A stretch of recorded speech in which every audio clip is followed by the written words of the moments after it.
Welcome to our podcast. On January 18th, a shocking train crash took place in Cordoba, Spain. A high-speed train derailed and crashed with another train moving in the opposite direction. Until today, 43 people were found dead, while almost 300 were injured. Astonishingly, since then, 2 other train accidents took place in Spain, one near Barcelona and Catalonia, resulting in the death of the train driver as a retaining wall collapsed on the tracks. The state is conducting research on the causes of the accidents, but it has sparked a discussion about privatisation and systemic underinvestment in infrastructure. Already, the Railway Workers' Union have called a strike for next week, asking for better maintenance of the railway system. Today, we are speaking to Víctor Egío, a long-time Marxist activist and a councilor in the city of Murcia. We will ask Víctor to unpack not only what is known about the causes of the crash, but also the broader policies and class interests that have shaped Spain's rail system and public infrastructure more generally. Hello, Víctor. Thank you for your invitation. It's a pleasure to meet you again. Víctor, the recent train crash has once again shocked public opinion in Spain, as in all other European countries that follow developments. What do we know already about the causes of the accident, and what are the key questions that are still open? Okay, what we know about this accident is that was a failure of the railways, a failure of the welding. And now the research is open because they want to know if this failure was caused by the train. So one piece of the train provoked the failure in the railway, or is the railway who was not in a good state of maintenance, and that provoked the accident with the train. In any case, the main question here is, okay, if there was a problem with this railway, why no one detected that problem? Why the quality checks and the controls didn't work? And this is sparking a lot of controversy and anger in the public opinion. Yeah, I want to ask you about that. In all over Europe, and I know that certainly for Spain, we have decades of austerity, underinvestment, and privatization of the railway sector. How do these factors play their role in these accidents, from what we know so far? The situation is similar to other countries in Europe. In 2020, the railway system in Spain was open to private companies. One of these companies is Egío, it's a low-cost company, private, depending from the part of the Italian railway company. It was this train that has the accident.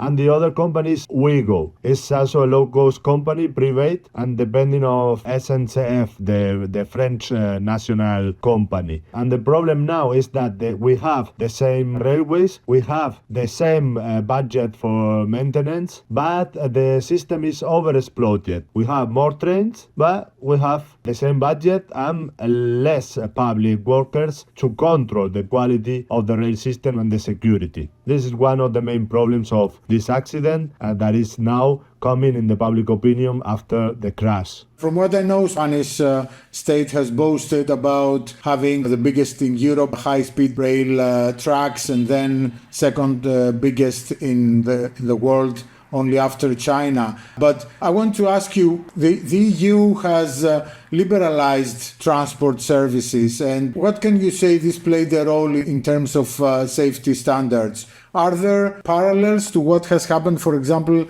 in Greece with the Tempe train crash almost 3 years ago now? Is there any connection? Because from what I understand, Trenitalia, the Italian state company which has invested as private companies, which was involved in the Greek train crash, is also involved in Spain, no? Yes, again, it's an Italian company that is responsible for the crash. The thing with the Spanish train system is that this is a very unbalanced and very unfair model. As you said, we are the second country in the world with the most high-speed trains, but at the same time, in Europe, we are the 16th country, the country number 16, if you consider the density of train lines. What does it mean? that we have some lines that are supposed to be very modern, connecting especially Madrid and the main cities, but in small cities and in the regions, in the rural regions, the state has abandoned the people.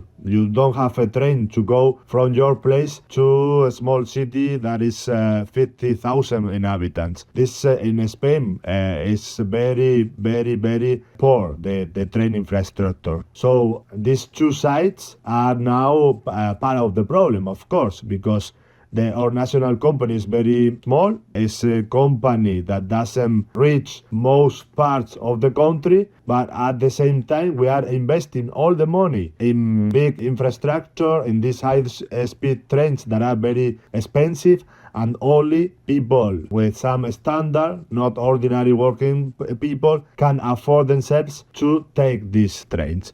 They tried to solve this with the introduction of these private companies, but the result, as you can see, is a disaster. Of course, the European Union is behind all this. It was the European Union that forced Spain to open our train system to more private companies to afford what they call the market competition, but that has led to this over-exploitation of the railway system. Very interesting. I wanted to ask you, what was the response from the railway workers and their unions? From what I understand, they've called a strike. But can you please talk more about what are their immediate demands, but also their general approach towards transport policy? Do you see this strategy as having the potential of strengthening or creating broader struggles around public services and workers' control?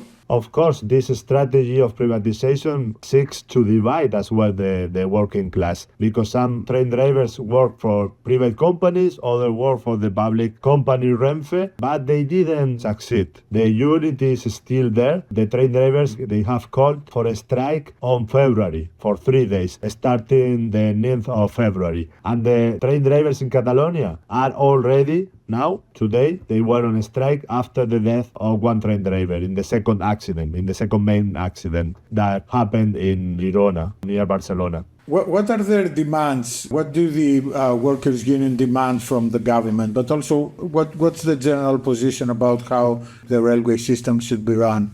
The demands are very clear. The demands is more money for railways maintenance, for security, because they were saying that in advance. They have been for months. There are some written proof of that. They have been asking for this money for maintenance, for a new budget, and they have been alerting people that the railways were not okay. So you can imagine how angry people feel now about that. But one problem in Spain is that, the left is in the government, or some people think the left is in the government, the Social Democrats. And this is one thing that is very hard for the left. If you consider Europe, in most countries, the far right is growing. So here you have the supposed left in the government, but they are responsible for that. What was the response of the government, of the Sanchez government, around the train crash? What do they say? Until now, they just say, okay, now it's time not to look for responsible. Now it's time to be with the victims, to be there for them. It's not the time for polemic. Yeah, they are trying to win time. But,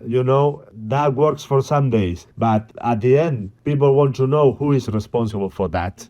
Okay, you mentioned the left in Spain. I know the situation is kind of fractured, as in all countries, actually. But can you tell me, the left parties, what is their response to this crisis? And what do you think, what should be the response of left parties? What should be their demands to connect this to a wider challenge of capitalist management of transportation? Every time there is a disaster of a scandal, a corruption scandal in Spain, we have the same strategy. The parties of the left in the government, so PSOE, the Social Democrats, and Sumar, they try to say, okay, it's the far right, it's the right who is spreading misinformation. You don't have to trust them. Every critic is, presented as an attack.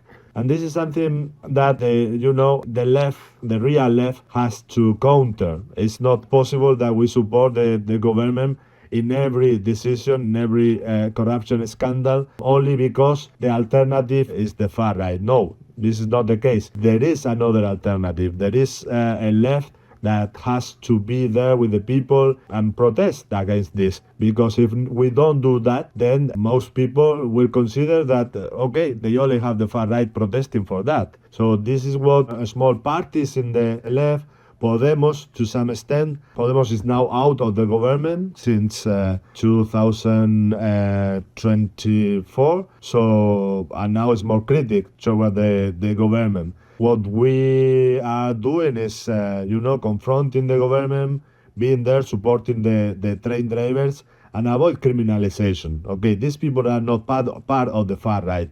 It's your policies. Your policies, your corruption is what is making the far right stronger. In most European countries, the far right is very hard in favor of privatizations. What have they said in Spain about this incident?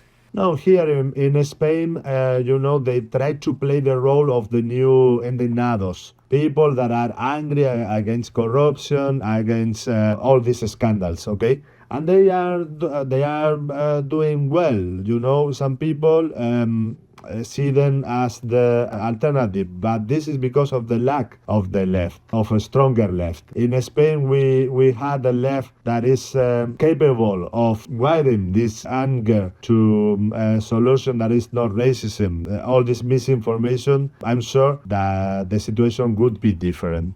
Because at the end of the day, they are also for privatization. They support all these decisions in the European Parliament, in the institutions. They do the same, okay? But here in Spain, they are not part of the government. They haven't been in the government for, the far right was never in the government, and the right has been out of the government for 8 years now. The memory of the people, they don't remember anymore all the cuts in the last crisis coming from the right. So now they are in a good momentum for them, but the thing is that we need a stronger left to counter them as well.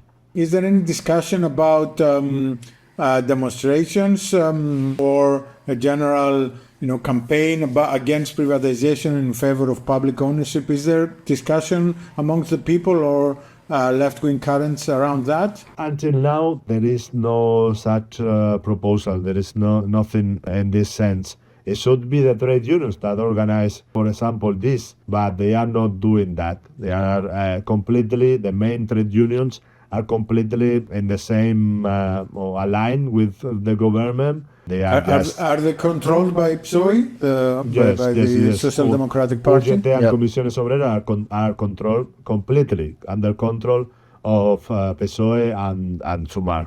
Okay, Victor, thank you very much for this interview. It was, a tragedy, obviously, but hopefully out of this it will come up a consciousness around the issues of public ownership and the role that privatization and the capitalist logic plays around this. Hopefully this will lead to further struggles so we don't have any more victims.